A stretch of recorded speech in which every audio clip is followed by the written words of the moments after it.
Marcos, thank you so much for being on the podcast. You have had such a rich and textured career. You've been a financial analyst, you've been a product leader, you've worked in private equity.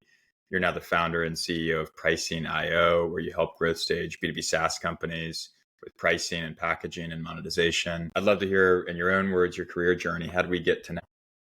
Yeah, it wasn't on purpose, Finn, right? I mean, thanks for having me on. I appreciate it. The idea behind this was I really enjoyed understanding how the business mechanics work. Just find it really intriguing. And then that started melding with my love of just human behavior, psychology, just really cool stuff on how people think and often how flawed it really is, right?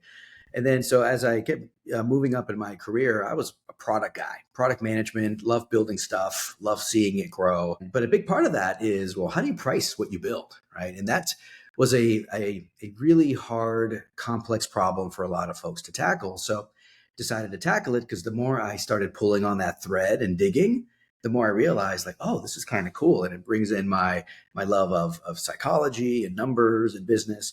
And I just started leaning more into that. And once others started seeing that I was getting good at it, they asked me to price their products. These are other product managers and stuff, right? So I kept doing more of that. And of course, the more you do it, the better you get. And then all of a sudden, I'm now leading pricing for a huge private equity firm, one of the tops in the world, doing it at crazy scale at Vista, right?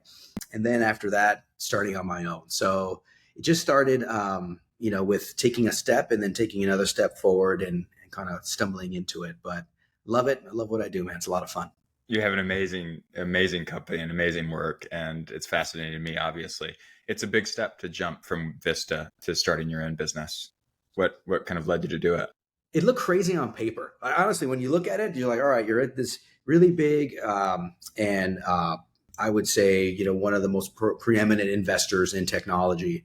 We had 62 companies at the time, and we had Marketo and all these like big companies and big names, and Vista was doing quite well.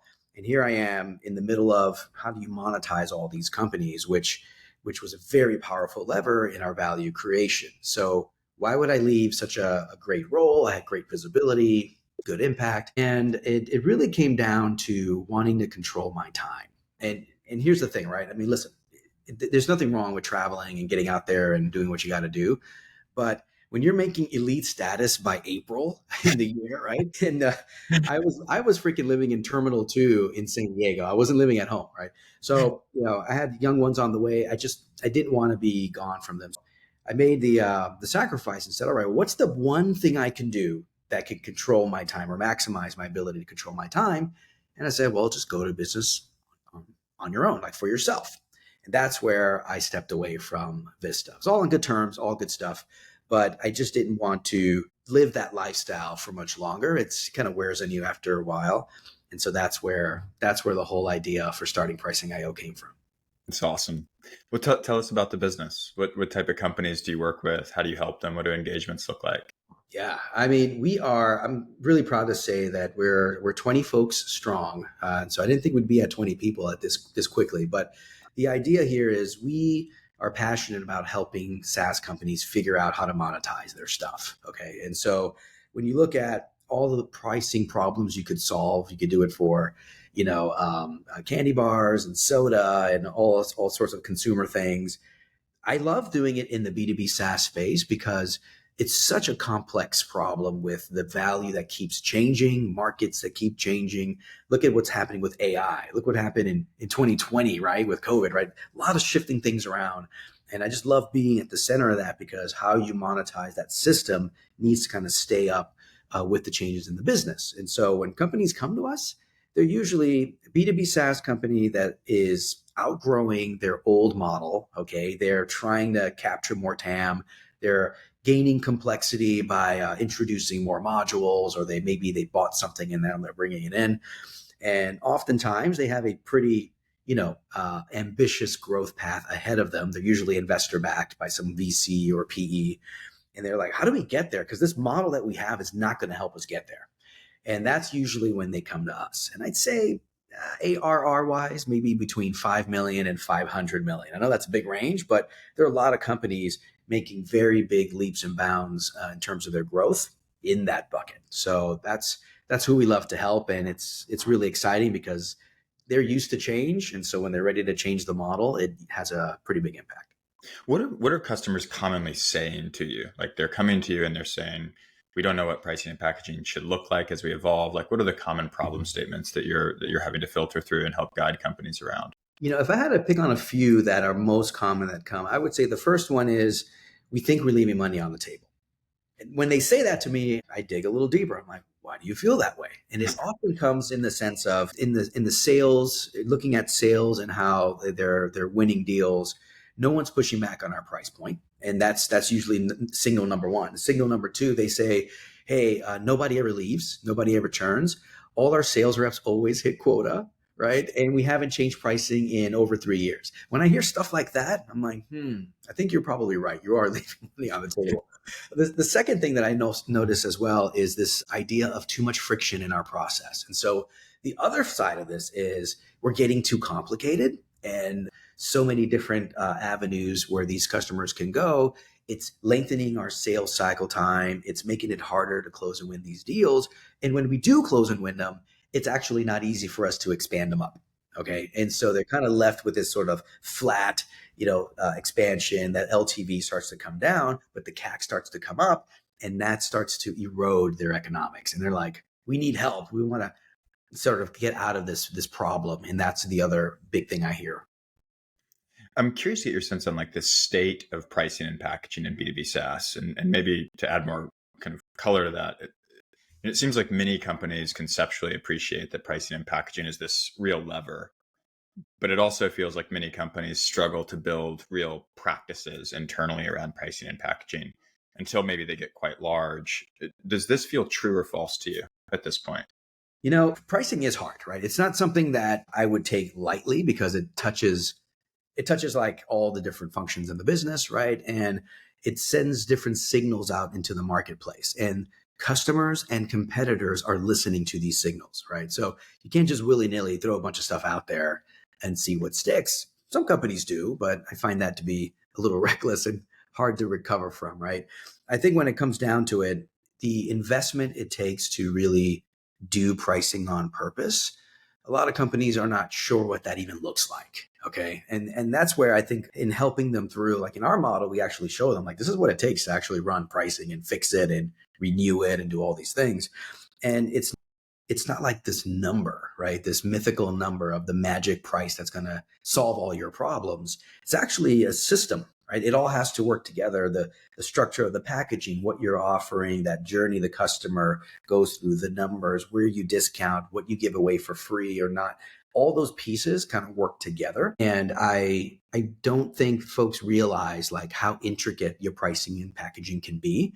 And so they just, oversimplify it with hey, let's just raise pricing 5%, or hey, let's just make this bundle out of nowhere, right? And then they don't get the results that they look for, and then that grows in frustration. So I think that's where a big piece of it is not understanding what it takes. And there's another problem lurking even behind that, which is they don't even have the data to even know what to do with it, right? So a lot of companies, believe it or not, even data companies, right? I'm not going to call anybody out by name, right? But some companies out there, I'm really shocked at how poorly they track what customers are doing in their software. I'm just going to be real about it, right? You need to understand how customers are getting the value. And if you don't track what they're doing in there, it gets really hard to kind of differentiate and see who's getting a lot of value, who's getting less. So that way you can recalibrate and understand where to monetize. But I'm finding that, even simple things on activity in their software or even information on their win loss still like really lacking these days. Just makes pricing 10 times harder. I'm imagining like a BI company who doesn't have its own BI around pricing and packaging. That's what comes to mind. It's like the dentist with the bad teeth or like the barber with the bad haircut, right? You've seen those out there, right? Yeah, So, totally. they're there. And I'm trying to, at least one of the big things I do is here's the data that you need to actually pay attention to pricing, and let's just start collecting that, right? And sort of getting some information. And you'll never be perfect, but over time, the more you can grab, the easier the problem gets. I love that idea of pricing on purpose. Maybe that's the name of this episode. But like, what does pricing on purpose look like? What does good look like? Yeah. I look at it as the pricing problem for me doesn't start with the number like I mentioned a second ago. It actually goes all the way back to like the why behind it all, right? And I'm not trying to get all Simon Sinek about this whole thing, right? But for me, you gotta you gotta understand what you're trying to achieve, and there's nothing like pricing to really force you to really crystallize your strategy. Like you have to do it if you're going to get good at pricing. And so being very clear about where your growth is going to come from and how you're going to play in the landscape and what's the next, two steps from today. I'll give you an example of a company who could not do this, which is the company that told me, we want every customer, we can sell to anybody, and we want to go up market and down market and all that. When I hear stuff like that, I'm like, okay, you need to crystallize who you are and then who you want to win, right? And so that's where good pricing on purpose starts, is getting super clear on that.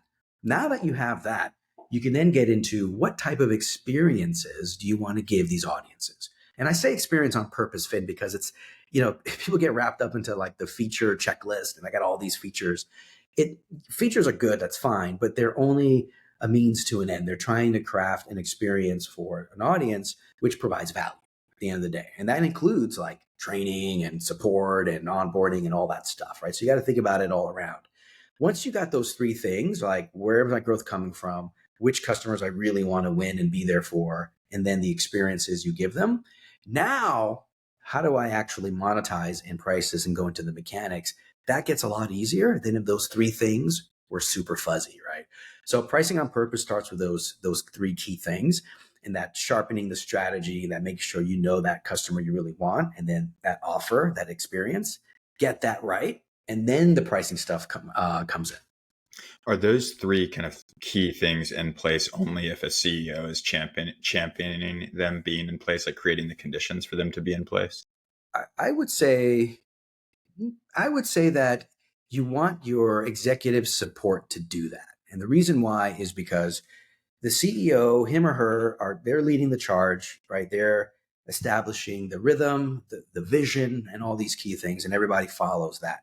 And if the CEO, if he or she is just not behind like the path you want to take, or has a different view, or could be a bit all over the place and wants to, conquer the world in so many different fiefdoms, what ends up happening is everyone starts to lose focus on where they're really trying to go.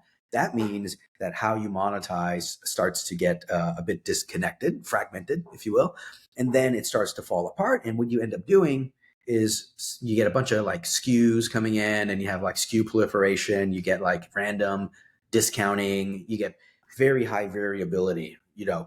Companies that are exactly the same and paying very different prices, right? Or the other way around, right? Which is, you're using the product and getting very different value, but you're paying the same.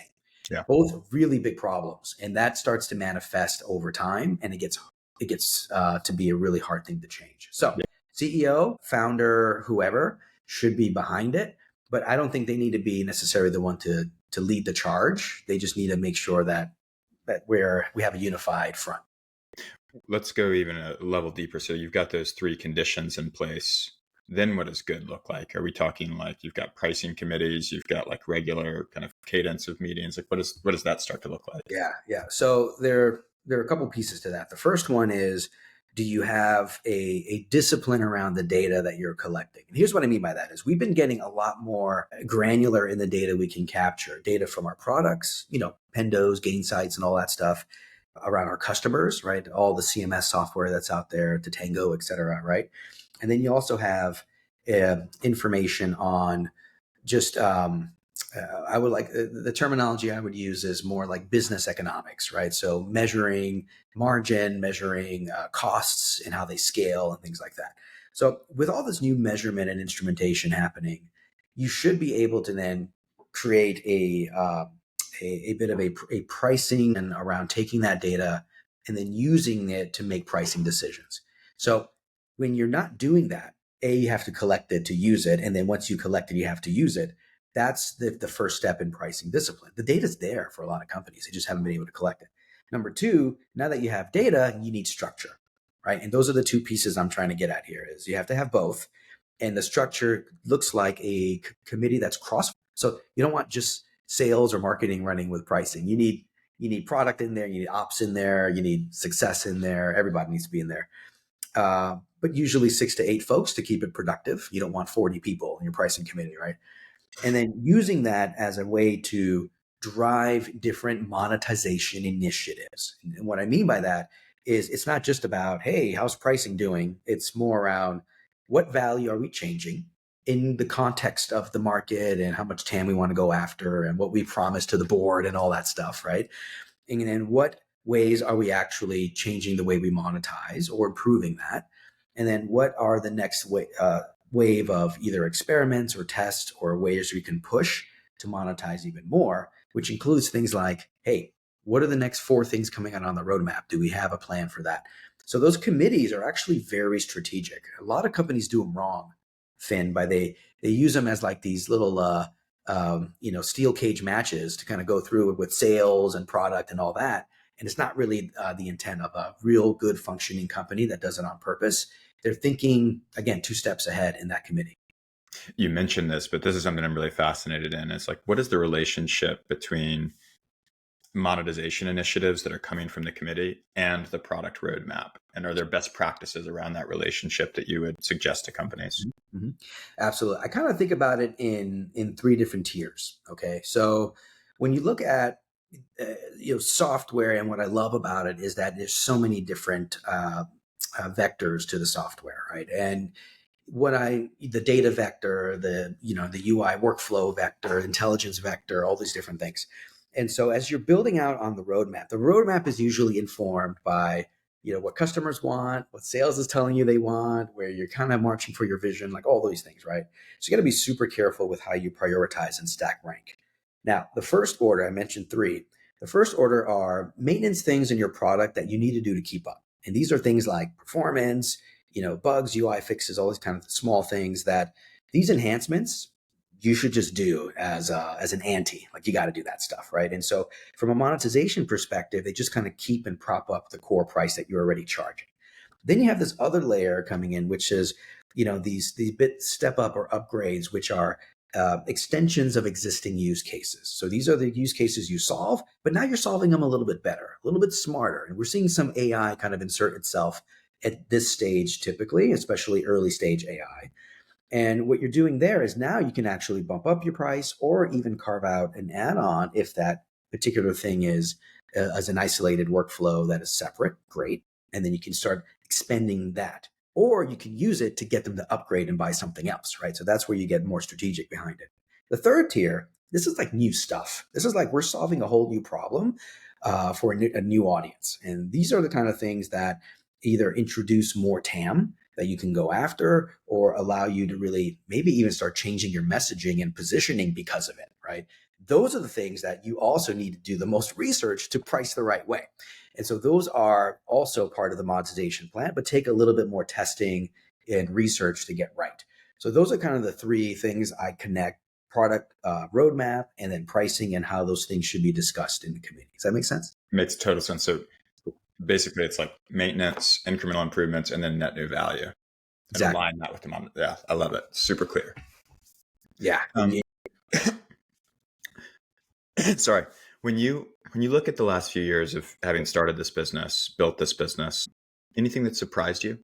I'm curious to know if there are 1, 2, 3 things that have really surprised you. Yeah, a lot of things surprised me, right? Because I never launched a consulting firm before. So it's, A my lot of new career, things. I was working for tech companies. I was working in private equity. So I've hired professional services, but never actually did it myself. And damn it, it is a hard business, man. Like the margins are very different from a software company. The sequencing, how you scope, how you deliver, the word of mouth, and by the way, doing this during COVID, right? I started in around mid 2019, didn't really get going until February, March of 2020, and guess what happened, right? The whole freaking shut down, which is a freak out moment that I think most entrepreneurs go through. But one big surprise that I think is something that I kind of had a hunch going in, but was really seeing it is companies that were leaving money on the table and then saw evidence that they could raise prices, but still didn't do it. And that's kind of surprised me. I'm like, well, look, you got a really high NPS, you got a super strong gross retention. People like you, they buy from you. sales is looking good. Like, why wouldn't you take the price up? But they were so afraid of slowing down that traction, of really sacrificing that growth trajectory that they were on, that they didn't pull the trigger, even though they saw evidence. I knew you were scared if you didn't have any evidence, but when you had evidence, you still didn't do it. That was something that really shocked me a little bit. And they needed even more, not just evidence, but also like a line of sight in how you would roll out the pricing, how you would frame it, get folks to buy in on it, get sales to believe it. Like there's all these things around it. And that's where I started noticing that, wow, pricing really is about confidence at the end of the day. And that's been my big trademarks. I talk about it in my book in the opening chapter, that pricing is about confidence. So that was the first big thing that kind of smacked me in the face and surprised me. And then the second thing that surprised me, which doesn't anymore, but in the beginning did, was again that comment I made about just how bad the data is. I'm like, you're a BI company. You don't track any of this stuff. I had one company that was charging by the user license, but actually did not know how many users were in the system. Oh my Right? God. Things like that. It just threw me for a loop, because these were companies that were growing to some degree, right, and had some measure of success, but they were missing on some of the fundamentals, and so those were again big eye popping moments I saw. I love the confidence one. Like, when you run into maybe kind of low confidence or companies that don't have the bravery that the evidence might support, do you try to push them to be brave, or do you just say, like, maybe I can't kind of help here, if that's sort of like the persistent psychology? Yeah. You said the magic word psychology in that one, right? So what I do is when I detect low confidence, which usually I'm not sure about the value I'm selling to the right group. There's something that's blurry back there. And I try to dig a little bit deeper. Oftentimes it does take a couple nudges from somebody like me who's seen it, hundreds of times, and how this kind of plays out. But the other piece is what ways can we mitigate risk? And that's really, one of the big, scary, dark things back there is the risk of customers, churning, and, folks saying no at the sale and all that. And until you start seeing some of the yeses and some of the, oh, we raised price 10% and nobody blinked an eye, when you start seeing that, the confidence starts to grow and snowball. So I always try to find out what's bothering them and then start small and just give them like the small steps. I had one company, they were in the more project management, document management space, and they had a confidence problem. And so I had a lot of evidence that they could raise prices. Okay. We tested with their first 100 customers a price increase and a campaign, and we designed it all out, and we gave them some fallback, so that way they could always fall back and not lose anybody. And I kid you not, all 100 of those customers took the price increase, no issues. And it was with that where he was like, oh, and I could see almost like the confidence building, right? And then they were able to roll out and really have a successful campaign. Ultimately, some did churn, but way fewer than they thought, way fewer. And so the overall revenue was so much higher. It was a great moment for me and for them. It's a great story. I'm also curious to better understand how you pair sort of the quantitative analysis of a company's pricing and packaging, their opportunities, their risks, with the qualitative kind of side to this, which is the customer. How do you think about pairing those two sides of this? It's I have a saying, right? So a lot of folks think of pricing as like an art and a science.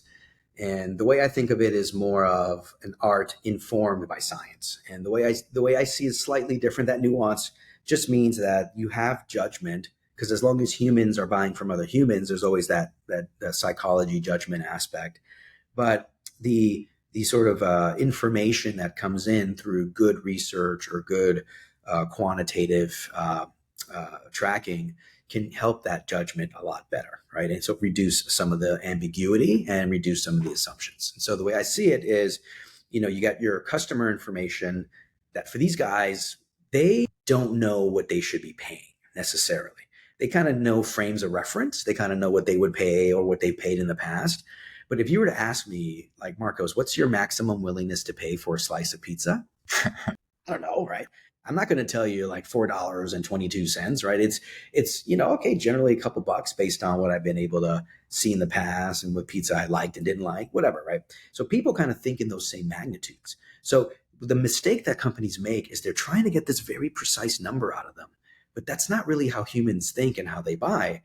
They're thinking more around what does value means to me and in orders of magnitude for value. So these are things like, hey, how much I spend on my Spotify versus how much I spend, on my lunch, or I had one person, she was comparing her scheduling app with how much she spent on her checking account.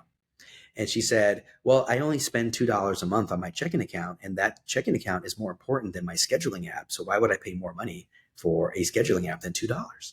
And I was like, whoa, that blew me away, right? From a psychology perspective. So what you're getting from the customer is really the anchors and what they're comparing to in the orders of magnitude.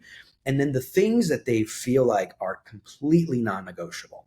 And then you got to pull it apart, because I don't care who doesn't want to hear it. The truth is, they are not using 100% of your freaking software. They're only using certain parts of it, and they're building muscle memory around it. That's how people are. Okay. You got to find out what those things are that matter most. Now, from the quant side of things, so that's again talking to people. From the quant side of things, now you can start looking at different data and trends. Start figuring out, okay, how much folks are paying versus how much folks are doing. And then you can start seeing little patterns in terms of distributions, which my favorite thing in any quant is not just looking at averages, which, you could start there, but it's not really going to tell you the full story. Look at the distribution, look at a histogram, right? Look at a scatter and actually see a lot more of what's going on in price to value, in price to volume, and all these different things. And then you'll start seeing a bit of a story and saying, why in the heck are we not monetizing over here? There's a very clear, increase in value that they're paying the same thing. Then maybe this is an opportunity to monetize. Oh, and by the way, in talking to the customers, this thing is the most important thing to them, and they drive it and they value it, and it's a differentiator. And now you're connecting the art and the science to make a recommendation for pricing. Does that work? It's great. What have you learned about the differences, and how do you help companies think about the differences between pricing and packaging? Yeah, they're intertwined, obviously, but they're not the same thing.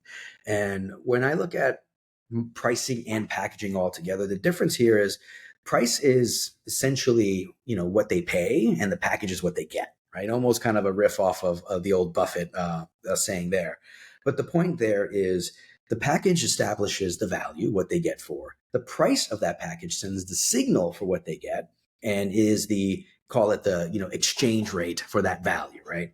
Mm. And where I think folks start to maybe miss a little bit is, if you increase the price and leave the package the exact same, no human really enjoys paying more for the same thing, even though they probably should, right? It's a higher risk notion to do that. If you raise the price and then maybe add another complexion to the package, now you're changing what they pay and what they get.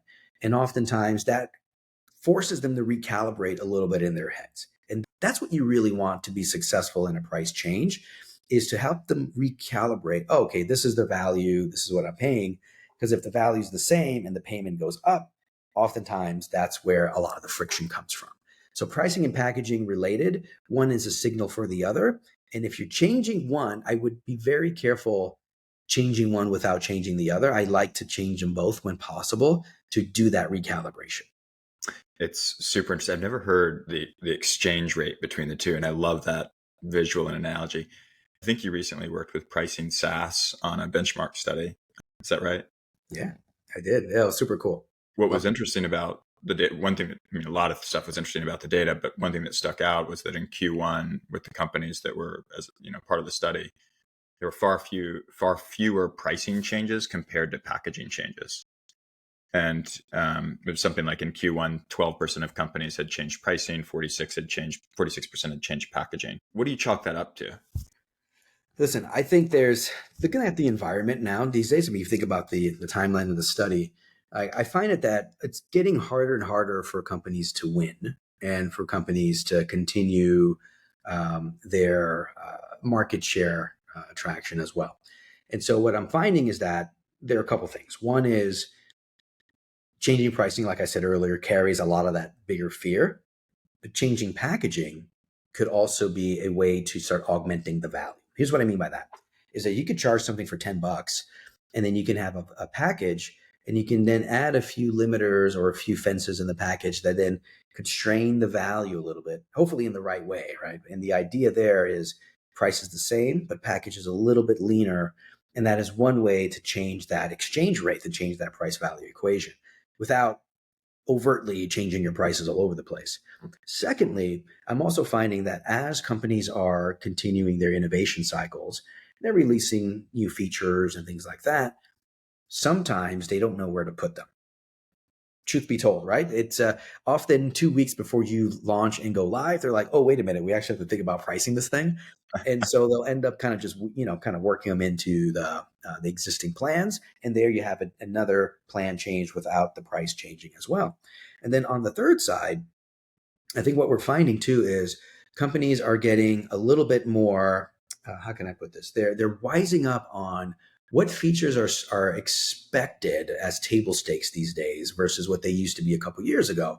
And the age old one is SSO, right? Like single sign on before was like only in enterprise plans and only, for the bigger deals. And now I'm seeing them in the entry level. Like I'm seeing them in the middle and it's coming down. And so there are some folks that are recalibrating by moving some premium features that kind of was premium when they first came out and sort of moving them down the different tier levels. So those are three reasons why I think you see a lot more packaging tweaking than price tweaking. Makes a lot of sense. And you mentioned the macro environment. So I'm curious to zoom out for a second and kind of think, when you think about the next kind of 5 years, 5, 10 years, what are the big changes in the world of B2B SaaS that attract a lot of your curiosity and a lot of your energy? Yeah, I think there's a couple things. One is I'm looking at how the life cycle or even hype cycle happens, right, with AI and with cloud and all these things, right? When you're doing this for a couple of decades, you can start seeing like little patterns, right? And what I'm interested in is AI is now making its way and introducing itself, and it's introducing in three different ways. I'm seeing it boosting the core value of a product. I'm seeing it extend and create those use cases, and I'm also seeing it as standalone. Going back to my three tiers of the roadmap, right? So it's hitting all levels of monetization there. What it's also doing is the way it's adding value is also changing very quickly. And what I mean by that is folks are playing with it, using it, getting some early wows in the value, but sooner or later they're going to start getting dependent on it. The novelty will wear off, and then it's going to become an expectation. And the big curiosity I have is, will the costs drop fast enough to meet that expectation? Mm. And that's going to add margin compression if we don't see that line up. Now, what does margin compression normally do to companies? It forces them to innovate, and oftentimes you'll see unbundling in order to do that. Airlines did that when they were seeing margin compression; they unbundled, right? So you'll see a lot more offerings. You'll see a lot more, I think, early entry teasers to bring folks in. And I love it because they can come in, take a small bite of the solution, take another bite, take another bite, take another bite. And so what this means is that AI may drive companies to start innovating more entry points into their product in order to combat some of the margin compression that they will see. What that means is that packaging there's still a desire to stay simple, but while allowing multiple entry points. So I think that is going to be one major piece. The second major piece, if you think about the consumption usage based kind of talk track here that we've been seeing, I think that is just an evolution of our ability to track that stuff, right? So with AI and their ability to track resolutions and outcomes and things like that, things that are like tangible, like, ooh, that's a real output of the value. I can see usage and consumption taking a bit of a different shape, which is actually measuring what the software did for you, like actually what it did, and then paying based on that. And so that would be a very interesting thing for software, because software has always been on paid on the promise. When I say paid on the promise, I mean, you're buying this thing, you're getting licenses to it. You hope it's not shelfware, and then you have to use it in order to get the value at some point down the line. But with all the new innovations around AI, the packaging entry points I'm talking about, value gets felt so much more sooner. And again, PLG is kind of on this trend. Value gets felt so much sooner, and then you pay on the value you got. That's where I can see a very different way to monetize, because it requires a lot of patience, it requires a lot of measurement, but then it also, from my perspective, can increase willingness to pay because the value is felt and now the trust factor goes up. So those are my big curiosity to see how that whole thing shakes out, because only time will tell. I love the answer. It's so fascinating. And just to play some of it back to make sure I've grasped it. I mean, it sounds like one thing that you're interested in is like AI is going to drive some second order effect around COGS. And what we don't know is the extent to which those costs will come down really rapidly or stay high. We just don't know. I want to come back to that. Is that a good kind of first Yeah. capture? COGS and expectations, COGS right? and COGS and expectation. expectations. Like that's the key. Like when you see like the cloud costs really start to dip is where a lot of the innovation cycle started going up. Yeah. And so my curiosity here is like, there's a lot of companies right now trying to monetize AI because it's eating their lunch. Like Yeah. it's really expensive. But yeah, that's really the wrong reason to monetize, obviously. But it's important because you gotta cover your costs, right? The one thing I'm curious now is who's going to win that race is my curiosity, because our expectations change pretty damn fast. And if you think about now in 2024 versus 10 years ago, in 20 years ago, like the rate of change is going up. It's changing faster. So that's that curious to see how that dynamic plays. Again, if the cost doesn't come down, margin compression, open things up. If they do come down, have hyper innovation on the AI front, which could also lead to a lot more willingness to pay. But and also what I like to call is more platform plays, which is, hey, I'm your one-stop shop, baby. Everything comes in here, and we can actually afford that because the costs have dropped. So that's that piece there, which I don't know which way it'll go, but it fascinates me. It is fascinating. And then the second side of it is like software being priced based on results. It's like result driven software pricing, right? Is that the right way to capture that? It's been like the holy grail for a long time, but it just you can't. It's especially in B2B SaaS, it's really hard to measure, right? And so I think as AI is coming in and even doing some of these works and are able to apply, I think more visibility to the outcome. I go back to like the call center, the easiest example, right? The call center and number of resolutions with an automated AI driven call center rep or AI driven coaching, whatever that is. And those key things can drive a resolution that then you feel good about paying for because you got the value, you actually feel it. It's not a promise, it was done, right? So that shift to me I can see it in healthcare as well. I can see it in other maybe slower moving companies making a bit of a step forward because AI can now make it super clear and connect what you pay and what you get with that hyper technology. So that's an area that I think we've been wanting to see for a long time. Everyone, I think, skipped a little bit ahead to dynamic pricing of like, oh, we can start, really measuring like in price for the exact person and their willingness to pay. Again, I go back to my humans and humans. As long as a human is buying from another human, I think that's going to be a really hard thing to adopt in software. I think in consumer goods or in airlines and all that stuff, you kind of get used to that. But for me, I feel like it's going to be really hard to go dynamic in the SaaS world, even with AI. I Yeah. just think going results driven is probably more likely.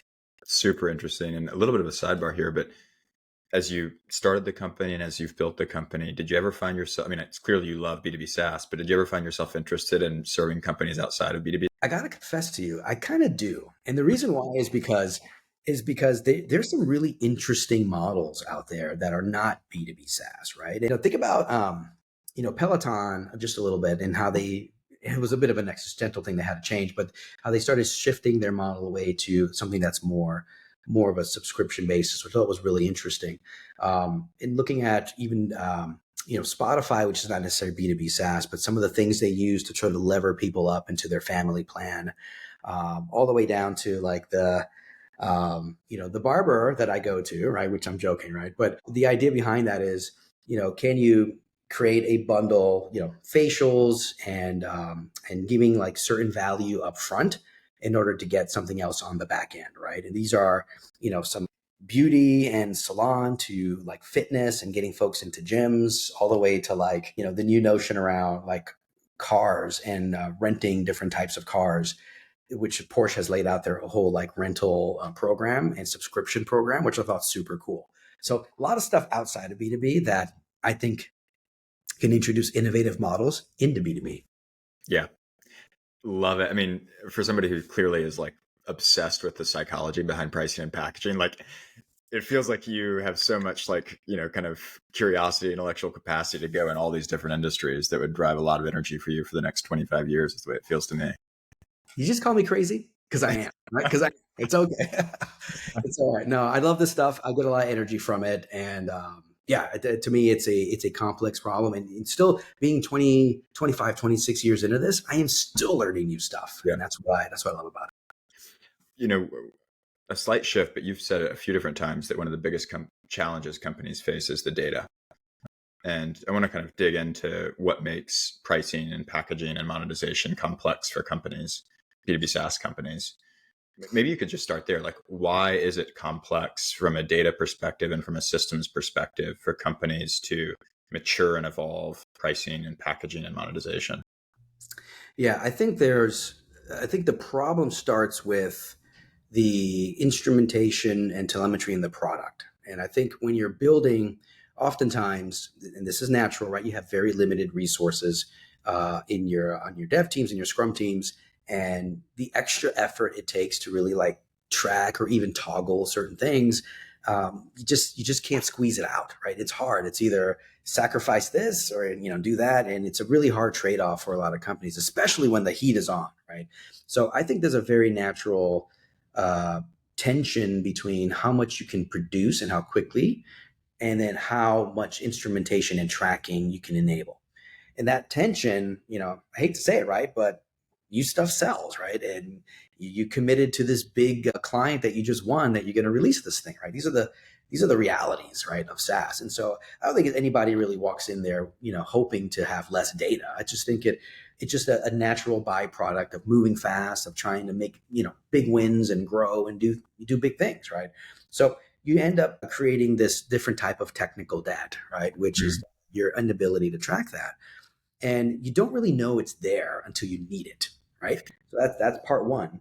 Now you got customers using your stuff, right? Which again you don't see, and then you have an expanding base of customers because you're winning more, you're solving more problems, and you're getting new folks in, and all the assumptions you made about who your customer is and what they do and how they act and all that starts to grow stale, and you need to like go in and really invest in expanding that knowledge base. That's hard work, man. Like you got to talk to them, you got to interview them, you got to survey them, you got to do all this stuff. And by the way, that's on top of feature releases and release notes and betas and all the other things that are going on. So you don't get a lot of cracks at it. Customers are busy too. They don't have all day sitting around telling you how they feel and the pricing. Really hard, and so you get really limited visibility there. And I'm coming to my point here, which is this limited visibility. Third is management. All right. Management is a kind of constantly evolving part of the equation, especially when you're investor backed. You got boards you got to satisfy. You got new TAM, and you got white space and greenfield you got to go after, and blue oceans, and red lava pits, whatever you want to call them, right? But you got to go after all this stuff, and so the company is moving at the speed of light, and management is trying to manage this move.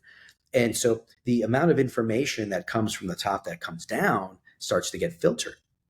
And yeah, you can have decks and you can, try to sync and all that stuff, but there's still a bit of incongruency there, the data. So you have information incongruency, so lack of visibility there. You have lack of visibility in how your customers are changing, and then you have lack of visibility in terms of what they're doing in the product. And you see what I'm building up here, right? It's like these things don't happen on purpose, and they don't happen right away. They sort of creep up on you over time, and even as you're winning and growing, still creep up on you. And then it's like, wow, I got to change pricing. Why is this so hard? You don't really have a lot to base it on. You use this, it's a type of technical debt. And I've heard CTOs especially describe it as such many times. And it's kind of like a technical debt. It's kind of like a commercial debt. It's like a weird type of debt. And most of the time, what we see is like companies have like tried to build pricing, packaging, monetization with their own homegrown system, and they end up hard coding pricing into the application. And that makes it very difficult to go be agile in the future. I wonder if you share that experience in companies that you work with. And listen, I see a parallel here where if you ever been in a development environment, that the longer you let these problems linger or the later you can address them, the more expensive it is to address, right? And I feel the same way in a pricing model and in getting all that data is the longer you let it linger, it gets more expensive to address. And I think that's that commercial debt, you can call it knowledge debt, visibility debt, whatever it is, right? But it gets more expensive the longer you wait. And so I think from my perspective, like my big thing is if you could address it sooner, even in small doses, I would do that because the inability, you can't really justify it later because it's just so damn costly. Yeah. Yeah, and to your point, like there are different ways to think about how expensive that becomes. And as one example, like you might be a company that hasn't changed pricing and packaging in a few years, and now you need to, and you've got this like really expensive refactor. But also, you might be a company where you've grown really quickly and you've added a ton of new features, and you have spent millions of dollars on engineering to build those new features, but you haven't lifted prices or changed prices, and so you haven't actually increased the ACV with the customer, and that's another form of this expense. That's another form of exactly right. Because now, where does the margin come from, right? In my view, there. And for me, the other thing too is as I say this out loud, I want to make sure that there is still hope that you could make improvements without the full refactor, right? And these are things around like how do you discount, right? Or maybe putting together a bundle that's pretty damn obvious that you should be doing or something like that, right? So there are some things you can do, but they'll only take you so far, right? And then you come face to face with, all right, now we got to change this stuff. And oftentimes, developers will tell you like, oh, it's going to be a gajillion years worth of work, right? And so we're not going to do this. And then that therein lies in the bit of the friction on that side. But if you don't do it, if you won't be able to break out and get to that next stage or that next evolution in your growth. Yeah. Marcos, this has been so much fun, and I think I could talk to you for another couple hours about all of this subject matter, this surface area. One question I like to ask towards the end is there a moment in your career that has been like the most formative or the most influential? And I'm looking for like a specific moment. I would say in my career, which is taking a lot of twists and turns, but there was a very interesting moment in my career that I had to decide if I'm going to take a certain role in. It was a executive role for a very well known risk management product. Let's just call it that, or go into private equity and figure out how do you like grow companies? Like how do you actually do that?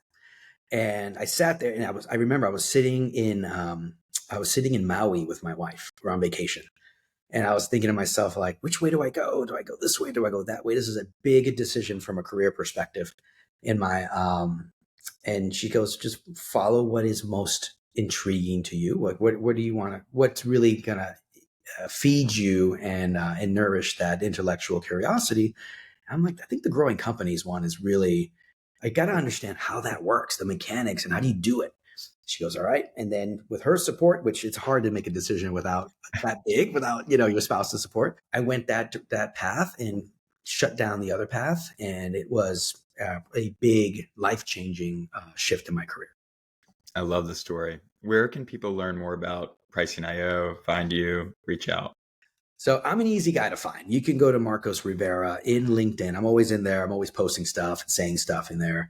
Also, through my book on Amazon, Street Pricing, just type it in and it'll pop right up. I made it as simple English as possible to explain, like, here's how pricing actually works.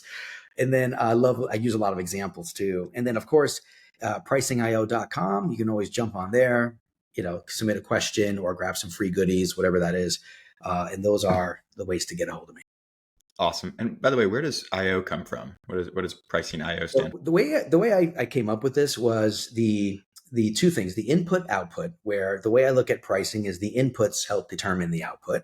It's kind of a nod to our methodology. And then the IO is just a very common, vernacular in the tech space, in the tech world, and that's where that's the only area we play. So that's where the IO comes from. Very cool. This has been a blast. Thank you again. Thanks for having me. It's a lot of fun.